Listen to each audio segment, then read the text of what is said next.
नमस्कार दोस्तों, मैं अजीत चारण फिर से एक बार आपका स्वागत करता हूं श्री करणी क्लासेस के यूट्यूब चैनल पर। और हम राजनीति पढ़ रहे थे और राजनीति विज्ञान की श्रृंखला के अंदर अपन ने संवैधानिक विकास जो शुरू किया था उसी की श्रृंखला को अपन आगे बढ़ाते हुए अब आज एक नया एक्ट शुरू करेंगे।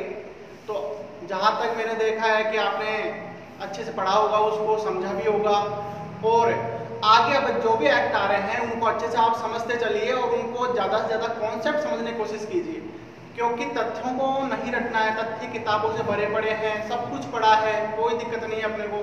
ठीक है, मेन बात है कॉन्सेप्ट को समझने की। ठीक है, जितना कॉन्सेप्ट समझ में आ जाएगा उसमें से फिर आपको कहीं से ही क्वेश्चन निकाल के दे दो, ठीक है, या बोले कहीं से ही क्वेश्चन किया जाए, कोई दिक्कत अपने नहीं आएगी। ठीक है, तो अपन शुरू करते हैं। आज का नया जो एक्ट है 1853 का चार्टर एक्ट। 1853 का चार्टर एक्ट। अब देखिए, सबसे पहली बात अपने को इसमें ये देखनी है, इसमें मात्र 2 या 3 बातें हैं और कुछ भी नहीं है, कुछ ज्यादा बातें इसके अंदर नहीं दी गई है। पहले तो अपने को एक बात इसमें ये याद रखनी है कि चार्टर एक्ट की श्रृंखला का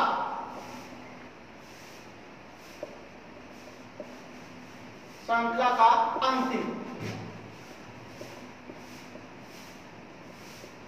पहली बात अपनी हो गई कि चार्टर एक्ट की श्रृंखला का अंतिम है, क्योंकि अपन ने 2 इसमें अपन ने पढ़ लिए हैं, 1813, 1833, ये 2 अपने हो चुके हैं और अभी जो आपका 1853 वाला है ये चार्टर एक्ट की श्रृंखला में अंतिम है।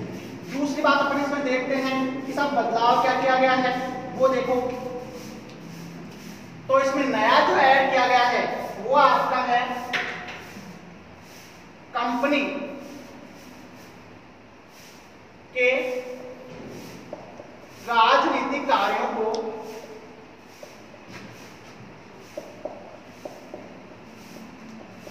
पहली बार 2 भागों में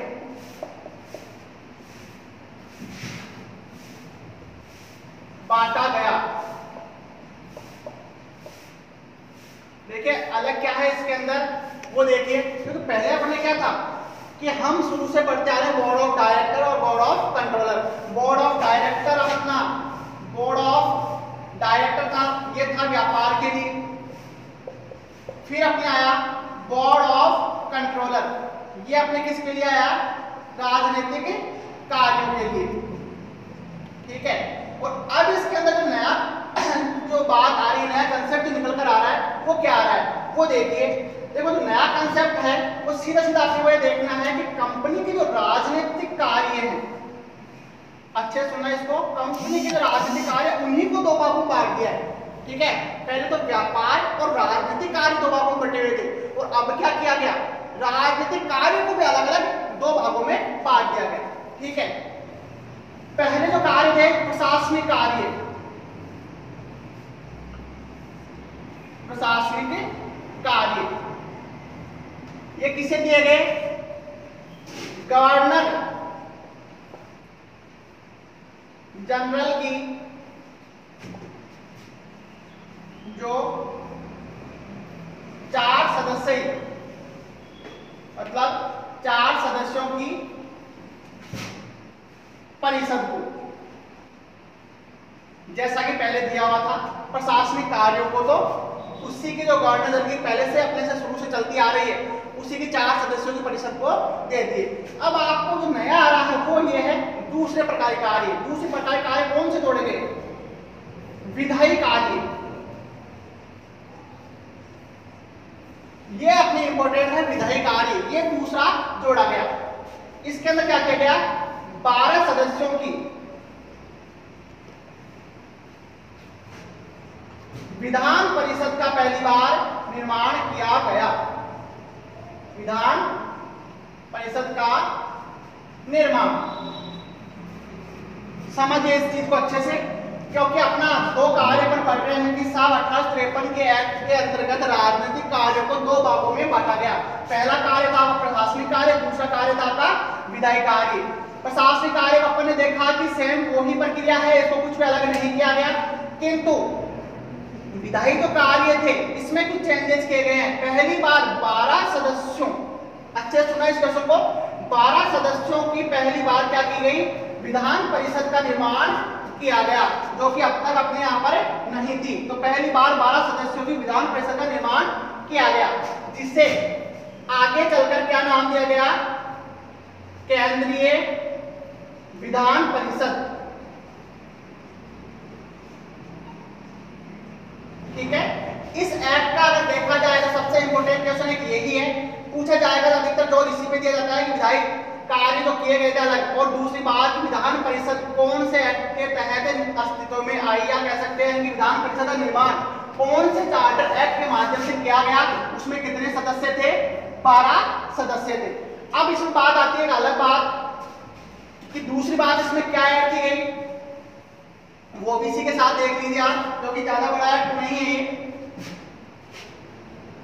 आईसीएस क्या है, आईसीएस इंडियन सिविल सर्विसेज के अंदर भारतीयों को, इंडियन सिविल सर्विसेज भारतीयों को प्रवेश, मतलब आप कह सकते हो खुली प्रतियोगिता परीक्षाओं में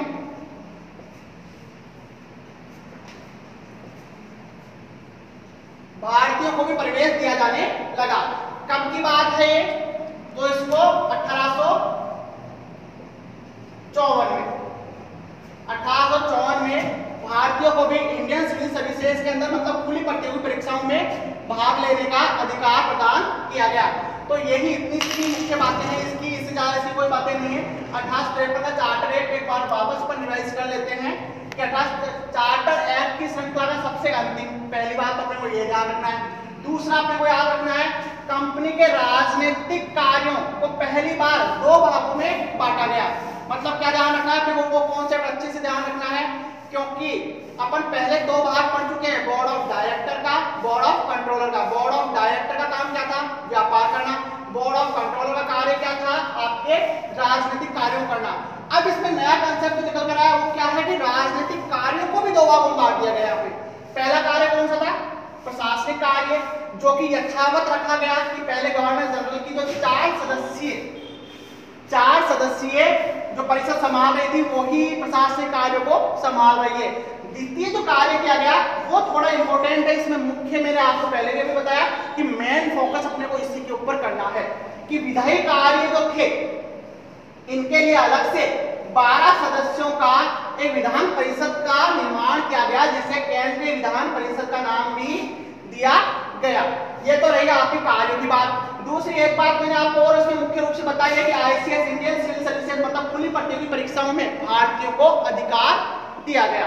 तो ये क्या क्या 1853 के चार्टर एक्ट की प्रमुख बातें। अब बात करते हैं अपन इसके अंदर नया जो एक्ट आता है उसकी, कि कौन सा एक्ट है जो आपके इसके आगे श्रृंखला में आता है।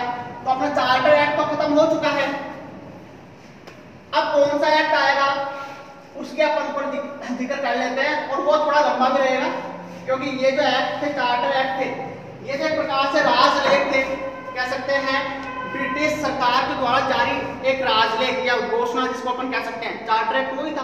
ठीक है, अब आपकी जो आएगा नया एक्ट आता है वो बहुत इंपॉर्टेंट है। 1858 का भारत शासन अधिनियम।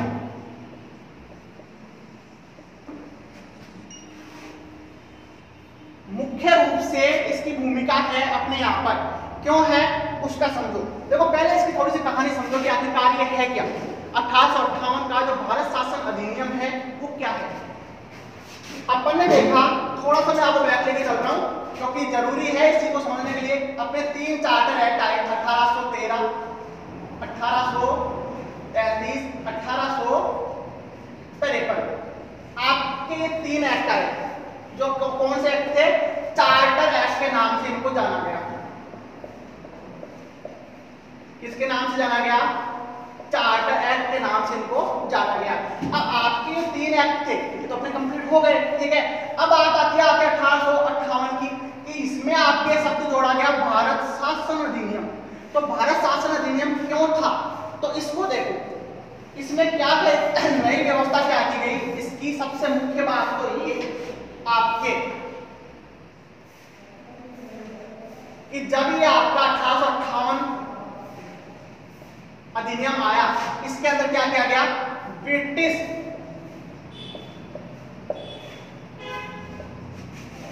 सम्राट का शासन,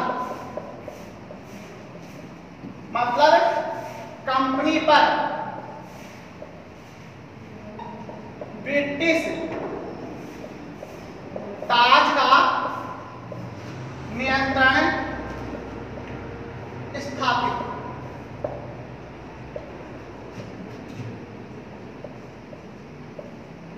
नियंत्रण स्थापित। अब बात करते हैं कि सर ये तो पहले अपनी बात होगी इसकी कि 1858 के साथ में हुआ क्या कि ब्रिटिश सम्राट का शासन अपने यहाँ पर आ गया, कंपनी का शासन समाप्त, कंपनी पर ब्रिटिश ताज का नियंत्रण हो गया, और कहते हैं कि कंपनी का जो ईस्ट इंडिया कंपनी थी, इसका शासन क्या हो गया, समाप्त हो गया। किसके कार्यकाल में ऐसा हुआ, तो ब्रिटिश प्रधानमंत्री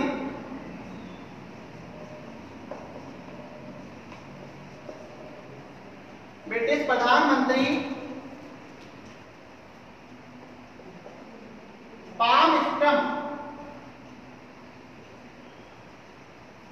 के कार्यकाल में प्रस्तुत कब, फरवरी 1858 में।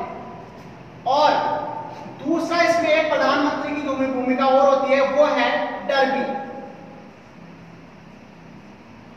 अगस्त 1858 लागू क्या, भारत शासन अधिनियम। समझिए इस पहले इस चीज को, आगे पर बाद में पढ़ेंगे कि क्या है इसके अंदर।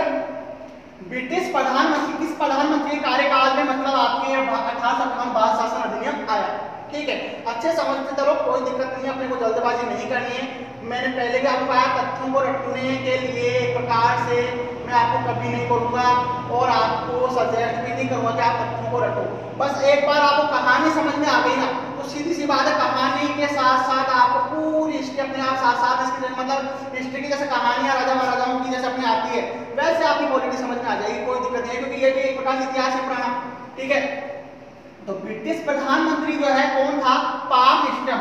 इसने क्या किया, प्रस्तुत किया, कब किया, फरवरी 1858 में क्या किया, भारत शासन अधिनियम 1858 का प्रस्तुत किया। फिर आया डर्बी का कार्यकाल, डर्बी के कार्यकाल में अगस्त 1858 में लागू किया गया। अच्छे से दोनों बात याद रखना, ठीक है। अब आगे चलते हैं, इसके अंतर्गत आगे कौन सी व्यवस्था आती है वो देखिए आप, क्योंकि इसको अपन क्या करेंगे, कहानी के रूप में समझेंगे, क्योंकि कहानी के रूप में अपने को पूरी तरह से ये पूरा एक्ट समझ में आ जाएगा। वैसे इसमें देखे जाए तो तथ्यों के काफी सारे क्वेश्चन बन सकते हैं, और उन्हीं तथ्यों को अगर अपन एक कहानी के अंदर समेट लें तो फिर उससे बढ़िया और क्या बात हो सकती है। देखो मैं आपको बहुत अच्छी कहानी के तरह मतलब एग्जाम्पल देकर समझाने की कोशिश करूंगा, उसको आप क्या करना है इसके अंदर,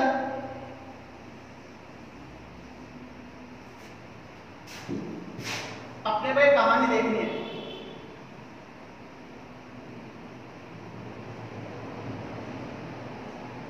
ये क्या है, ईस्ट इंडिया कंपनी, और ये यहाँ पे ब्रिटिश सम्राट। अब साहब ये क्या करते हैं, आप बोलोगे 2 डब्बे क्यों बना दिए, ठीक है, समझो मैं इस एक्ट को आपको समझाने की कोशिश कर रहा हूं। सबसे पहले तो ब्रिटिश सम्राट का क्या हो गया, ईस्ट इंडिया कंपनी पर नियंत्रण और ईस्ट इंडिया कंपनी को कर दिया गया समाप्त। डायरेक्टली जो शासन है वो किसके पास आ गया, ब्रिटिश सम्राट के पास आ गया। ठीक है, मतलब अब से 1858 के बाद से क्या होगा, ब्रिटिश सम्राट का शासन अपने यहाँ पर चलेगा। मतलब कह सकते हैं ताज का शासन के नाम से भी जाना जाता है। ताज का शासन अपने यहाँ पर आ गया साहब। अब साहब बात ये आई कि चलो ये बात हो गई कि ब्रिटिश सम्राट ने तो संभाल लिया अपना पर, ठीक है, अपने यहाँ पर आ गया। ईस्ट इंडिया कंपनी को क्या कर दिया, समाप्त भी कर दिया, ठीक है। अब क्या ब्रिटिश सम्राट अकेला वहां पे ब्रिटेन में बैठा हुआ क्या भारतीय शासन को संभाल सकता था? नहीं। इसके लिए उसने एक व्यवस्था की। उसके लिए उसने क्या किया, एक व्यवस्था की और एक बंदा नियुक्त किया यहाँ पे, ठीक है। कहां पर? भारत में। समझना अच्छे से इसको। भारत में एक बंदा नियुक्त किया, उसको क्या कहा गया, भारत सचिव। क्या नाम दिया गया, भारत सचिव। अब बात आती है कि साहब भारत सचिव जो था इसकी नियुक्ति क्यों की गई, ठीक है। तो इसकी नियुक्ति जो हुई सम्राट की सहायता के लिए।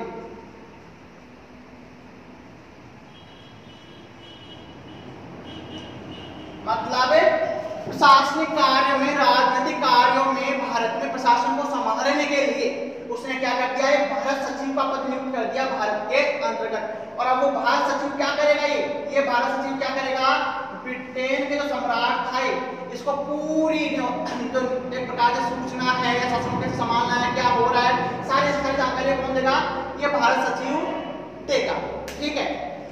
क्योंकि देखो आपने देखा होगा कि जैसे मान लो किसी कार्य करवाना होता है, अपन किसी दूसरे जगह बैठे हैं और दूसरे कार्य करवाना था, अपन किसी को नियुक्त करते हैं कि वहां का कार्य वो संभाल लेगा। जैसे मान लो कोई मालिक है, उसकी दो फर्में चल रही है, एक फर्म को वो खुद संभाल रहा है, तो दूसरी फर्म को संभालने के लिए उसको दूसरा बंदा रखना पड़ेगा। तो वो दूसरी फर्म पर क्या करता है, मैनेजर की नियुक्ति करता है, ठीक है। मैनेजर क्या करता है, उस पूरी फर्म को संभालने की कोशिश करता है। वैसा ही एक प्रकार से किसने किया, ब्रिटिश सम्राट ने भारत के अंदर किसकी नियुक्ति कर दी, भारत सचिव की नियुक्ति कर दी। किसके लिए, एक प्रकार खुद की हेल्प के लिए। अब बात आती है कि साहब ये जो था इसका जो प्रावधान है वो कैसा है, तो 15 सदस्यीय परिषद का निर्माण किया गया। समझना इसको अच्छे से। किसके लिए, भारत सचिव की सहायता के लिए।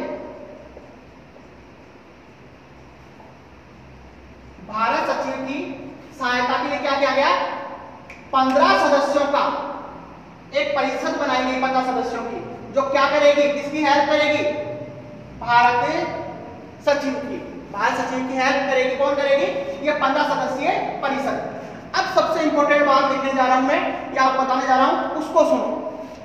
आपको पता है अपने यहां पर बोर्ड ऑफ डायरेक्टर व बोर्ड ऑफ कंट्रोलर नाम से दो संस्थाएं थी अपने यहां पर, ठीक है। जब भारत सचिव की 15 सदस्यीय परिषद का निर्माण हुआ तो इन दोनों को भी किसमें शामिल कर दिया गया, 15 सदस्यीय भारत परिषद के अंदर शामिल कर दिया गया, ठीक है। आपका भारत सचिव की सहायता के लिए किसका निर्माण किया गया था, भारत परिषद था इसका नाम। और इस भारत परिषद में क्या किया गया, आपके बोर्ड ऑफ डायरेक्टर को और बोर्ड ऑफ कंट्रोलर को किसमें शामिल कर दिया, भारत परिषद में। 15 सदस्यीय जो परिषद बनी थी किसकी सहायता के लिए बनी थी, भारत सचिव की सहायता के लिए बनी थी। भारत सचिव कौन था, सम्राट की हेल्प करने के लिए, ब्रिटिश सम्राट की हेल्प करने के लिए ब्रिटिश सम्राट द्वारा नियुक्त एक व्यक्ति जो भारत में ही था। अब बात होती है कि सब इस भारत सचिव का और ब्रिटेन के सम्राट का आपका जो अपने यहाँ पर था, इसका मुख्यालय कहां था, मुख्यालय कहां था, वो था लंदन में ही। शुरू में अपन ने पढ़ा था लंदन के बारे में कि वहां से वो पूरी पूर्वी देशों के लिए व्यापार की जो अनुमति मिली थी शुरू में, और बोर्ड ऑफ डायरेक्टर का कार्यालय भी कहाँ था अगर आपको पता हो तो, वो भी लंदन में ही था, जो अपन ने शुरू में इसमें चर्चा की थी। ठीक है, तो अच्छे से कॉन्सेप्ट समझो। देखो कि 15 सदस्यीय भारत परिषद का निर्माण हुआ, board of director, board of controller को इसके अंतर्गत शामिल कर दिया गया, मतलब बोर्ड ऑफ डायरेक्टर और बोर्ड ऑफ कंट्रोलर अब से क्या हो गई, समाप्त हो गई। जैसे 1858 का अधिनियम आया, बोर्ड ऑफ डायरेक्टर समाप्त, बोर्ड ऑफ कंट्रोलर भी समाप्त। ठीक है, अब क्या हो गई, 15 सदस्यीय भारत परिषद का निर्माण कर दिया गया। फिर बात आती है भारत सचिव और ब्रिटिश सम्राट जो था, इनका मुख्यालय कहां पर था, वो था साहब लंदन के अंदर, इनका मुख्यालय था लंदन में। अब बात आती है कि किसके प्रति उत्तरदायी रहेंगे ये लोग। ठीक है, उत्तरदायी तो रहेंगे ना ये लोग, किसी न किसी प्रति उत्तरदायी थे, तो उत्तरदायी किसके प्रति हैं वो चीज भी एक बार आप देख लो कि उत्तरदायी थे किसके प्रति। अब आपका भारत सचिव एक तो, और दूसरा आपका ब्रिटिश सम्राट, ये दोनों उत्तरदायी किसके प्रति थे, उत्तरदायी थे ये ब्रिटिश संसद के प्रति। अब कई बार अपने से गलती होती है, सबसे बड़ी गलती अपने क्या होती है, गलती होती है साहब अपने सब पूछा जाता है भारत सचिव किसके प्रति उत्तरदायी था, है ना, तो अपना अधिकतर का जवाब ऐसा हो जाता है कि साहब भारतीय संसद के प्रति या भारत परिषद के प्रति, या अपने यहाँ की कुछ संस्था का नाम अपने यहाँ पे दे देते हैं, विधान परिषद का जैसे नाम दे दिया उसका, उसके प्रति उत्तरदायी कर देंगे, क्योंकि अपने दिमाग में क्या आता है कि तो भारत सचिव है तो उत्तरदायी भी किसके प्रति होगा, अपने यहाँ की किसी संस्था के प्रति उत्तरदायी होगा, पर नहीं। ठीक है, क्योंकि भारत सचिव की नियुक्ति किसके द्वारा की गई थी, ब्रिटिश सम्राट के द्वारा की गई थी, तो साहब ये उत्तरदायी किसके प्रति होगा, ब्रिटिश के प्रति होगा ना, अपने आप को उत्तरदायी कैसे हो सकता है, पॉसिबल ही नहीं है। और दूसरी बात, ये दोनों प्रतिनिधित्व किसका कर रहे थे, वो भी आपका जवाब यही आएगा कि ब्रिटिश संसद के प्रतिनिधित्व, मतलब ब्रिटेन के प्रति ही प्रतिनिधित्व इनका था। ठीक है, ये बात तो आगे अपने कॉन्सेप्ट की 1858 में मेन बात क्या निकल कर आई। अब बात आती है कि ये जो भारत सचिव था, प्रथम व्यक्ति कौन था। ठीक है, तो इस प्रथम व्यक्ति को अपन देखते हैं लॉर्ड स्टेनली।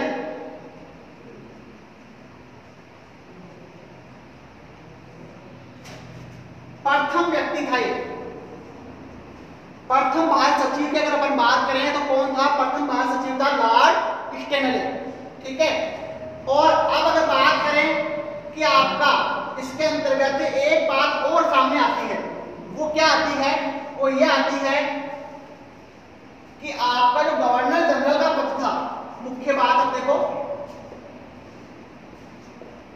गवर्नर जनरल के पद को क्या नाम दिया गया, वायसराय नाम दिया गया। अच्छे समझना, आपका जो गवर्नर जनरल था, बंगाल गवर्नर जनरल था, भारतीय गवर्नर जनरल, उसको बाद में बंगाल वाले को बात कर दिया गया था, फिर उसको लास्ट में क्या नाम दिया गया, वायसराय नाम दिया गया। अब अपना सवाल आता है कि जो प्रथम वायसराय था वो कौन था, तो उसकी अपन बात करते हैं लॉर्ड कैनिंग, आपका प्रथम वायसराय था। ठीक है, तो यह आपकी इससे जुड़ी हुई कुछ बातें 1858 के शासन से संबंधित आपकी प्रमुख बातें थी। ये मान लो आपकी जो कहानी है ना, पूर्णतः 1858 का भारत का शासन का अधिनियम इस पे कंप्लीट हो गया। अब एक बार आप ढंग से इसको समझिए, मैं एक बार पूरे को रिवाइज कर रहा हूँ, शुरू से अच्छे से समझेंगे, कहानी के रूप में समझेंगे, पूरे तथ्य अपने को अच्छे से ऐसे कैसे याद हो जाएंगे। 1858 का भारत शासन अधिनियम आता है। ठीक है, पहली बात तो किसके कार्यकाल में आया, तो ब्रिटिश प्रधानमंत्री पाम विक्रम के कार्यकाल में प्रस्तुत हुआ, और डर्बी प्रधानमंत्री डर्बी के कार्यकाल में अगस्त 1858 में क्या हुआ, ये लागू हुआ। ठीक है, फिर आगे बात आती है कि इसके अंदर नया क्या किया गया। तो सबसे पहले मैंने आपको बताया भारत सचिव की इसमें नियुक्ति की गई, क्योंकि ईस्ट इंडिया कंपनी के शासन को क्या कर दिया गया, समाप्त कर दिया गया। और पूर्णतः शासन किसके नियंत्रण में आ गया, किसके नियंत्रण में आ गया, ब्रिटिश सम्राट के नियंत्रण में आ गया। और ईस्ट इंडिया कंपनी को क्या कर दिया गया, समाप्त कर दिया गया। अब ब्रिटिश सम्राट को अपनी हेल्प के लिए, प्रशासनिक कार्यों की सहायता के लिए किसकी नियुक्ति की, भारत सचिव की नियुक्ति की। कहां पर की, भारत में की। अब इस सचिव की नियुक्ति की जब, उसके बाद इसकी सहायता के लिए क्या किया गया, 15 सदस्यीय भारत परिषद का निर्माण किया गया। अब बात आती है कि भारत परिषद के निर्माण के करते समय किस किस को इसमें शामिल किया गया, बोर्ड ऑफ डायरेक्टर को और बोर्ड ऑफ कंट्रोलर को इसमें शामिल कर दिया गया। और इनका खुद का जो पर्सनल अस्तित्व था उसको समाप्त कर दिया गया। तो क्वेश्चन अपना एक यहां से भी निकल कर आता है कि बोर्ड ऑफ डायरेक्टर और बोर्ड ऑफ कंट्रोलर को कौन से अधिनियम के तहत समाप्त कर किया गया, तो वो आपका 1858 ही आंसर रहेगा। बहुत इंपॉर्टेंट क्वेश्चन है ये आपका, ठीक है। उसके बाद अपना आगे चलते हैं कि साहब कौन था ये, तो भारत सचिव, प्रथम भारत सचिव कौन था, लॉर्ड स्टेनले था। द्वितीय कौन हुआ, चार्ल्स वुड हुआ, वो आप लोग देख सकते हैं। और भी कि प्रथम, क्योंकि मुख्य रूप से प्रथम पूछा जाता है, तो चार्ल्स वुड द्वितीय था, उसको अपने को इतना फोकस नहीं करना है। प्रथम लॉर्ड स्टेनले था। एक इसके अंदर अपन ने और बात कही कि गवर्नर जनरल के पद को बदलकर क्या नाम कर दिया गया, वायसराय नाम दे दिया गया। और वायसराय जो प्रथम था वो कौन था, लॉर्ड कैनिंग था। दूसरी बात कि इनका जो मुख्यालय था, भारत सचिव और ब्रिटिश सम्राट था, इनका मुख्यालय कहां पर था, वो था लंदन में। फिर थोड़ी सी अपन ने इधर बात की थी, वो क्या की थी कि भारत सचिव और ब्रिटिश सम्राट दोनों किसके प्रति उत्तरदायी रहेंगे, ब्रिटिश संसद के प्रति उत्तरदायी रहेंगे। या ये दोनों किसका प्रतिनिधित्व कर रहे हैं, ये ब्रिटेन का प्रतिनिधित्व कर रहे थे, ना कि भारत का प्रतिनिधित्व ये लोग कर रहे थे। तो ये थी अपनी एक प्रकार से 1858 के भारत शासन अधिनियम की बात। नेक्स्ट वीडियो के अंदर अपन इसी के जो श्रृंखला को आगे बढ़ाएंगे। संवैधानिक विकास ही अपना चल रहा है, अभी तक संवैधानिक विकास अपना कंप्लीट नहीं हुआ है। 1858 के बाद में कौन से अधिनियम आते हैं उनके ऊपर अपन चर्चा करेंगे। आज के लिए इतना ही। आपको वीडियो कैसा लगा, इसके अंदर कौन कौन सी जानकारी आपके लिए अच्छी रही और कौन कौन सी जानकारी आपको नहीं मिली, ठीक है, इसके लिए आप कमेंट बॉक्स में जाके कमेंट कर सकते हैं। धन्यवाद।